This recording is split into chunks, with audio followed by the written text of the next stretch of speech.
말씀은 로마서 5장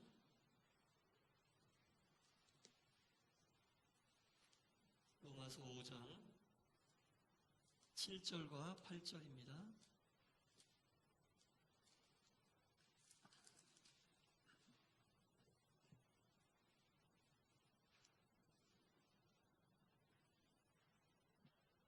로마서 5장 7절과 8절 한 절씩 교독하겠습니다. 의인을 위하여 죽는 자가 쉽지 않고 선인을 위하여 용감히 죽는 자가 혹 있거니와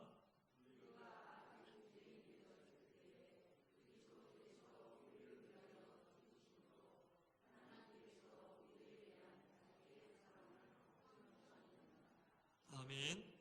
할렐루야. 오늘 밤도 주님 전에 나와 예배로 영광 돌리는 모든 분들을 주님의 이름으로 환영하고 축복합니다. 오늘도 선포되는 말씀이 우리의 삶 속에 영의 양식이 되고 삶의 지표가 되기를 간절히 바랍니다. 다윗은 하나님 보시기에 합당한 자였습니다. 그런데 그런 다윗도 인간인 거로 죄를 짓게 되었습니다. 다윗 그러면 우리가 떠오르는 죄가 어떤 죄가 떠오르십니까? 게으르지 않아야 할 때 게으름으로 인하여 자신의 정욕을 이기지 못하고 한 여인을 간음하게 된 그 죄를 우리가 다윗하면 떠오르게 됩니다. 신하들, 자신의 군사들은 전쟁터에 나와서 전쟁을 하고 있는데 그날따라 이 다윗이 이 게으름으로 인하여 늦게 일어나서 이제 산책을 나가보니 한 아름다운 여인이 목욕하고 있는 그 모습을 발견했습니다. 음욕이 물밀듯 일어나 결국 그 여인을 취하고 간음하는 죄를 저지르게 되었습니다. 그리고 그 죄를 숨기고 덮으려다 보니 그 죄가 죄를 낳은 거죠. 그 여인의 남편이었던 충신 우리아를 살인하게 되는, 살인이나 마찬가지죠. 전쟁터에 가장 치열한 곳에 밀어넣고 죽기를 바랬던 다윗의 마음이 죄로 나타나게 되었던 겁니다.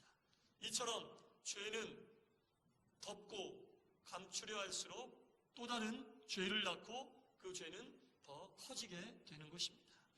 그래서 결국 우리는 죄의 수렁텅이에 빠져서 헤어나오지 못하게 된다는 겁니다. 죄라는 것은요, 다 숨기고 싶죠. 누가 드러내고 싶겠습니까? 죄는 모두가 숨기고 싶은데 고백되지 않는 죄는 우리의 영적 성장을 가로막습니다. 주님과의 관계 속에서 죄의 문제가 온전히 해결되지 않으면 우리는 영적 성장을 기대할 수 없습니다. 아니, 퇴보할 수밖에 없습니다. 여러분, 우리가 기도할 때 축복에 대해서는 너무나 주님 앞에서 정직해요. 너무나 자세해요. 너무나 아주 디테일합니다. 이렇게 축복해 주시고 이것은 이렇게 해주시고 저것은 저렇게 축복해 주시고 축복은 주님 앞에서 너무나 정직하고 내 마음속에 있는 거 정말 하나도 남김없이 주님 앞에 더 아뢰지 못해서 시간이 부족한 게 우리가 축복을 하나님께 구하는 기도인데 이 죄의 기도는 주님 앞에서 정직하지 않습니다. 그냥 이렇게 두루뭉실할 수밖에 없어요. 죄의 문제에 대해서는 주님 아시지요? 용서해 주세요. 물론 주님이 다 아십니다. 그러나 주님이 바라고 원하시는 것은 주님의 일방적인 권능에 의하여 우리의 죄가 용서되어지는 것을 원치 않으십니다. 순수한 우리의 마음에서 우러나는 그 자복과 그 진솔한 죄에 대해서 너무나 정직하기를 바라고 원하시는 그 주님의 마음에 우리가 합당한 모습의 회개를 주님은 원하고 계신다는 겁니다. 여러분, 죄에 대해서 정직해지도록 합시다. 쉽지는 않습니다. 하지만 여러분, 복은 못 받아도 살지만 죄 문제가 해결되지 않으면 우리가 주님과의 바른 관계를 이루어갈 수가 없어요. 복은 못 받아도 삽니다. 구원받을 수 있습니다. 그러나 죄의 문제가 온전히 깨끗하고 진솔하게 해결되지 않으면 주님과의 관계 속에 시간이 지나면 흐를수록 우리는 점점점 더 멀어지는 것을 느낄 수밖에 없습니다. 이제 우리는 축복의 정직한 기도보다는 죄의 정직한 기도로 주님께 기도해야 될 줄 믿습니다. 예. 자, 사도 바울이 로마서 6장 23절 이렇게 얘기했잖아요. 죄의 삭은 사망이요. 죄의 삭은 사망이라고 분명히 우리에게 경고하고 있습니다. 우리는 죄인인데 죄의 삭은 사망이라고 했으니 이 죄의 문제를 바르게 해결하지 못하면 결국에는 사망에 이를 수밖에 없다는 겁니다. 육신의 사망이 아닌 영의 사망을 이야기하고 있는 겁니다. 죄인된 우리는 이 죄의 문제가 해결되지 않았으면 죽을 수밖에 없어요. 죄의 삭은 사망이라 했으니 이 사망이란 게 뭘 얘기하는 겁니까? 영의 죽음, 하나님 나라에 못 간다는 얘기예요. 하나님 나라에 못 간다는 얘기입니다. 죄의 삭은 사망이다. 그러니 이 죄의 문제는 반드시 해결되어야만 합니다. 그렇게 죄의 삭이 사망의 길을 갈 수밖에 없는 우리들을 예수님께서 십자가의 구원으로, 십자가의 보혈로 우리를 용서해 주셨다는 거죠. 십자가의 보혈로 인해 우리가 용서함을 받았습니다. 그러면 이 십자가의 의미가 과연 어떠한 것인지, 도대체 십자가가 어떻게 우리를 죄로부터 구원해 줬는지 오늘 이걸 살펴볼 거거든요. 그래서 십자가의 구원의 의미에 대해서 한번 오늘은 은혜를 나누도록 하겠습니다. 여러분, 우리가 예수님을 가리켜 유월절 어린 양이라고 합니다. 유월절 어린 양이라고 하는데 이 유월절 어린 양의 참 의미를 알아야 십자가가 정말 나를 구원한 구원의 십자가구나 라는 깨달음이 온다는 겁니다. 여러분, 유월절이 뭡니까? 이스라엘 백성들이 430년 동안 애굽에서 노예 생활을 했습니다. 430년 동안 애굽에서 노예 생활을 했는데 하나님께서 그 애굽에 10가지 재앙을 내리심으로 이제 이스라엘 백성들을 그 애굽에서 탈출시키시는 출애굽의 놀라운 역사를 이제 시작하실 때 그 10가지 재앙 중에 마지막 10번째 재앙, 모든 첫것의 죽음이라는 10번째 재앙을 내리는데 이스라엘 사람들의 첫것은 죽이지 않으시려고 하나님께서 내린 명령이 뭡니까? 어린 양을 잡아 그 피를 너희 집에 문 설주와 문 임방에 발라라. 그러면 내가 그것을 약속의 증표로 알아. 그 집은 죽음의 영이 들어가지 않고 넘어가겠다. 패스오버 하겠다.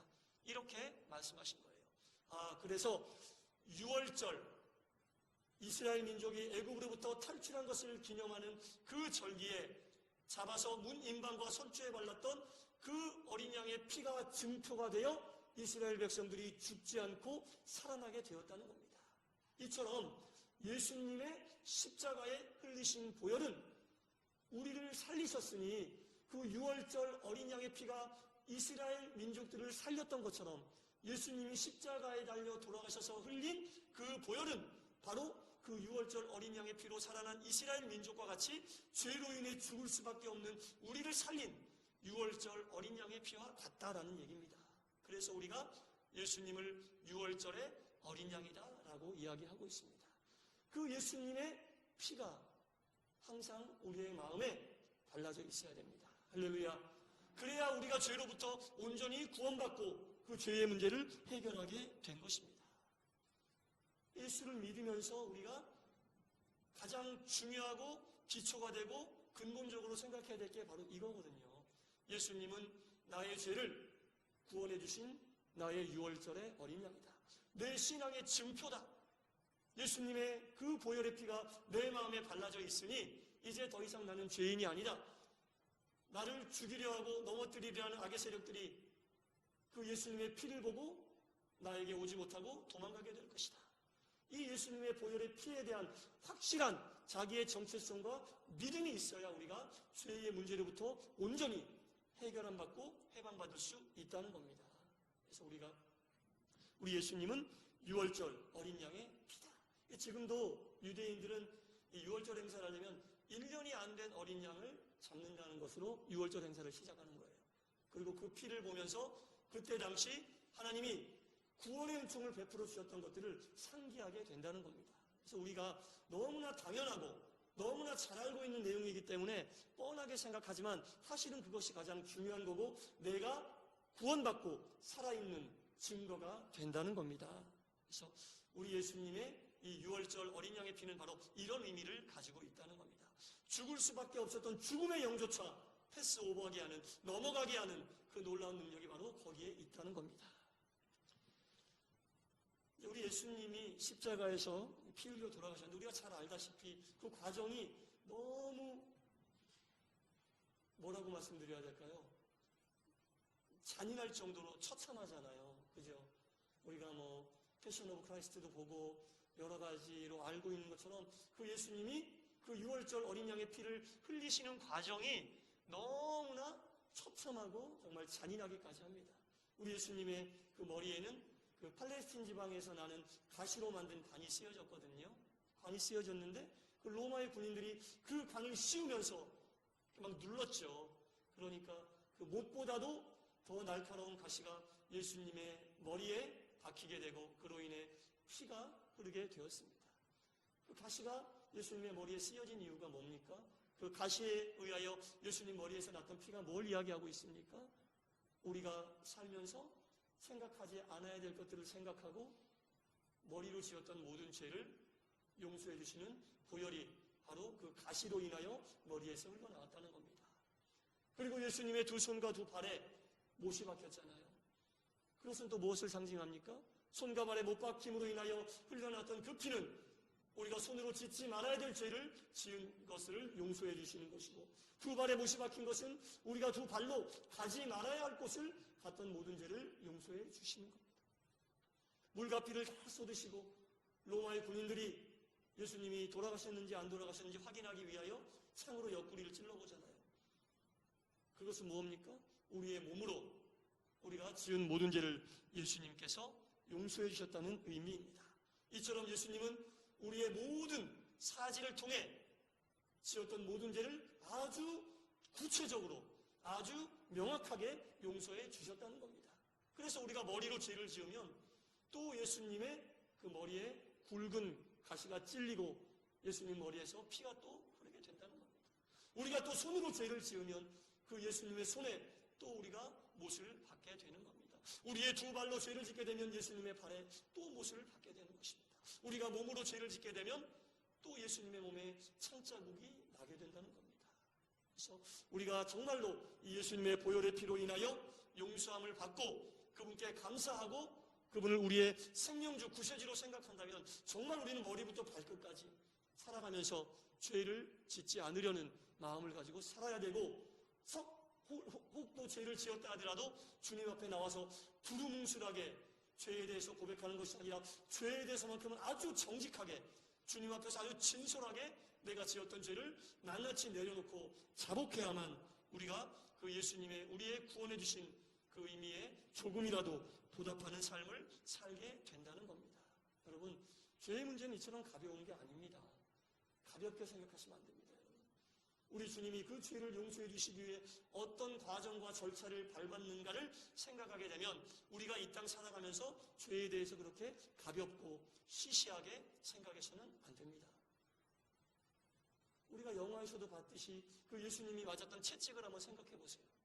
채찍 끝에 쇳덩어리가 달려있고 로마의 군인이 예수님을 향해 그 채찍을 휘두르면 그 채찍이 몸에 감겼다가 다시 낚아챌 때 살점이 같이 떨어져 나오는, 정말 말로 형용할 수 없는, 당해보지 않고는 느낄 수 없는 그 아픔과 고통이 예수님께 있었다는 겁니다. 그것만 생각해도 우리가 죄를 시시하거나 아무렇지도 않게 생각해서는 안 된다는 겁니다. 그 생각만 있어도 그리스도인들이 조금은 더 경건한 삶을 살 수 있을 겁니다. 사도 바울이 이 예수님을 만났던 거예요.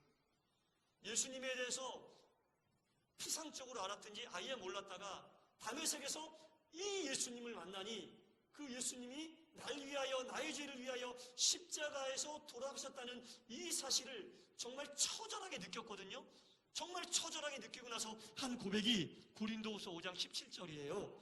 그런즉 누구든지 그리스도 안에 있으면 새로운 피조물이라 보라 새 것이 되었도다. 이전 것은 지나갔으니 보라 새 것이 되었도다. 여러분, 그 처절하게 자기를 위하여 돌아가신 예수님을 만나고 나니까 이전의 자신의 모습, 예수 믿는 사람들을 체포하고 연행하고 투옥시키고 범죄의 도구로 쓰였던 자신의 머리와 두 손과 두 발과 그 몸뚱이에 대해서 처절하게 고민하고 생각하지 않을 수 없었다는 겁니다.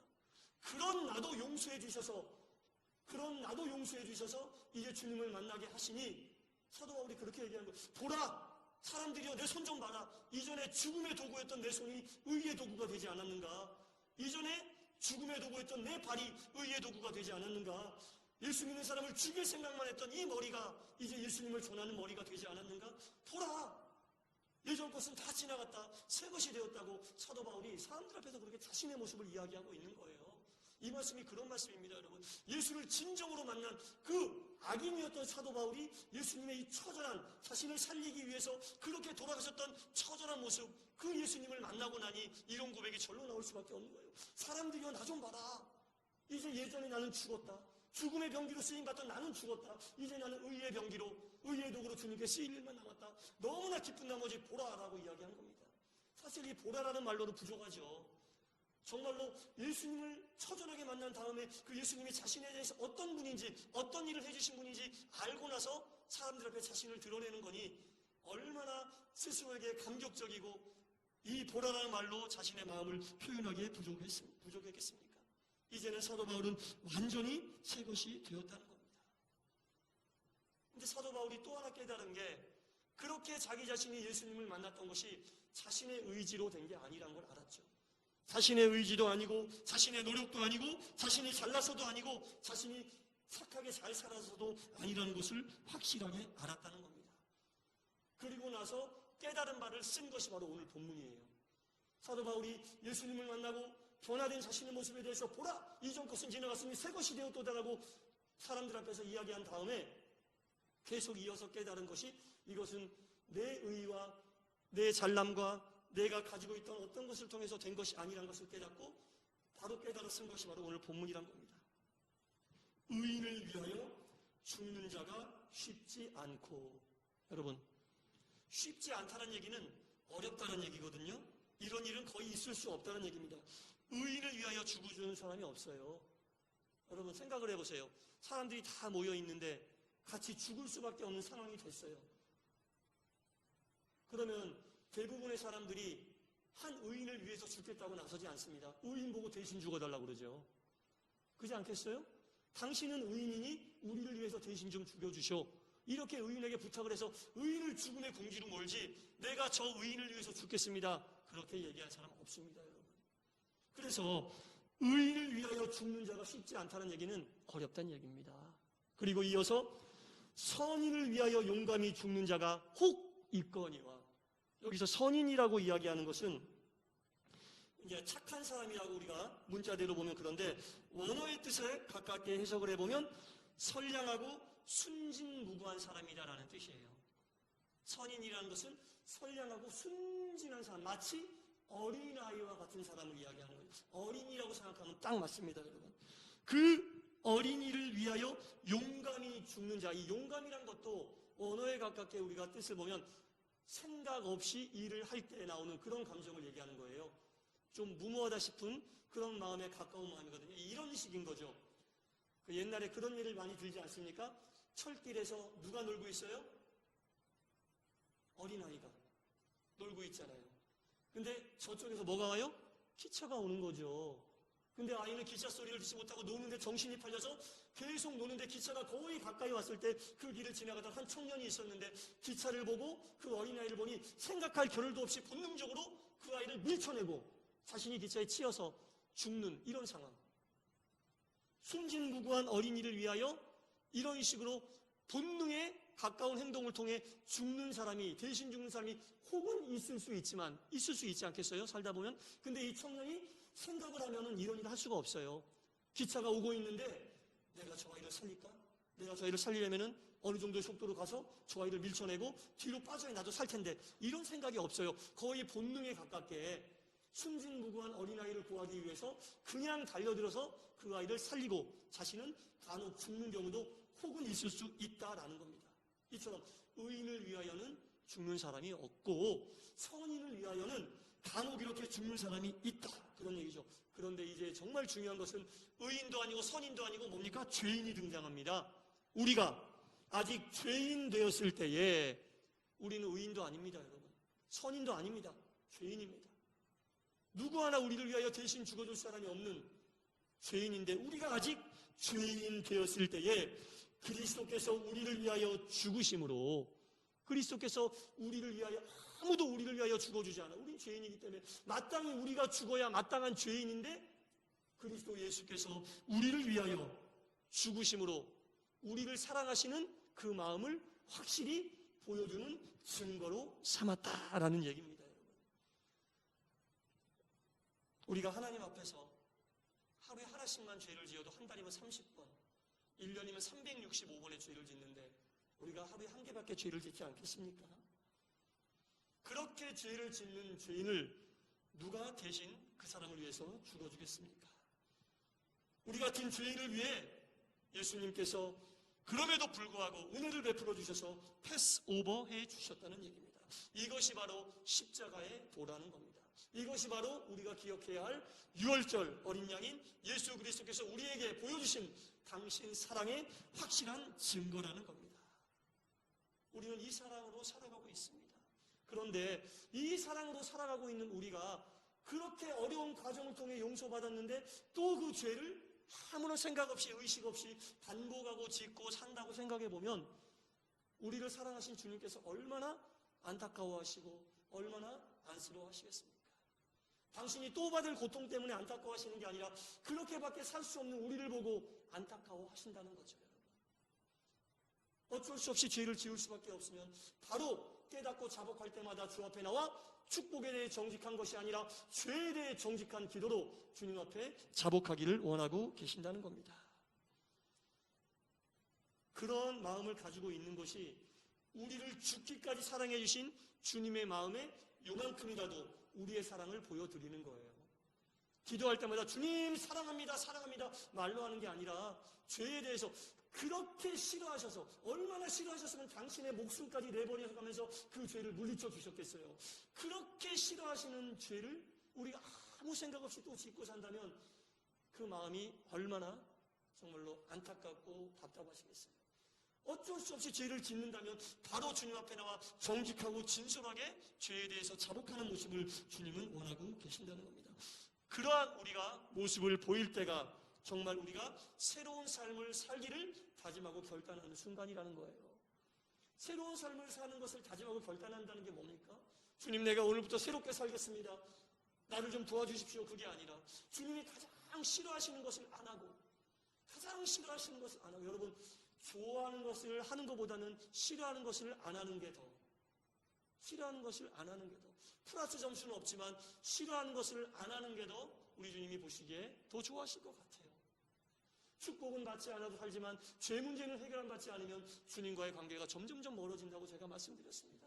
축복에 너무 여러분 집중하지 마십시오. 죄 문제 해결하는 것에 더 우리가 집중할 때 우리의 신앙은, 우리의 영성은 더 성숙해지고 깊어질 수 있다는 겁니다. 사랑하는 성도 여러분, 우리는 예수님의 십자가로 인해서 새로운 피조물이 되었습니다. 죽음의 병기에서 의의 병기로 변화되게 된 것입니다. 새로운 피조물이 된, 보라 이전 것은 지나갔으니 새 것이 되었도다라고 하는 바울의 고백이 우리의 고백이 되기를 간절히 소원합니다. 그리고 나서 바울이 주님을 향해 보냈던 열정과 그 헌신이 우리의 삶 속에서도 나타나기를 간절히 바랍니다. 그리고 이제 우리는 축복에 대해서 정직하기보다는 죄에 대해 정직한 기도로 주 앞에 나가 죄의 문제가 온전히 해결되어 주님이 정말 우리를 위하여 대신 죽으셨던 그 기대하고 계신 그 모습, 그대로의 모습을 살기 위해 최선을 다하는 성도의 삶을 살 수 있기를 다시 한번 간절히 축원합니다. 기도하겠습니다. 하나님 아버지, 우리 예수님은 유월절 어린 양이십니다. 이스라엘 민족에게 어린 양의 피를 바른 그 집은 죽음의 영이 떠나가 살려주셨던 하나님의 은혜가 예수님의 보혈의 피로 인하여 우리도 그때 살아났던 것처럼 우리도 살아났음을 고백합니다. 아버지 하나님, 이 유월절 어린 양의 피가 항상 우리의 마음속에 있게 하여 주시옵소서. 죄가 더 이상 우리의 삶과 우리의 영을 흔들어 놓지 못하게 하여 주시옵소서. 축복에 진실하기보다는 죄의 문제에 대하여 더욱 진실하게 하시고 주 앞에 자세히 자복할 수 있는 마음을 허락하여 주시사 주님이 좋아하시는 것을 우리가 부족하여 혹 못하더라도 싫어하는 것은 안 하는 삶을 살아갈 수 있도록 붙잡아 주시고 인도하여 주시옵소서. 예수님 이름으로 기도드리옵나이다. 아멘.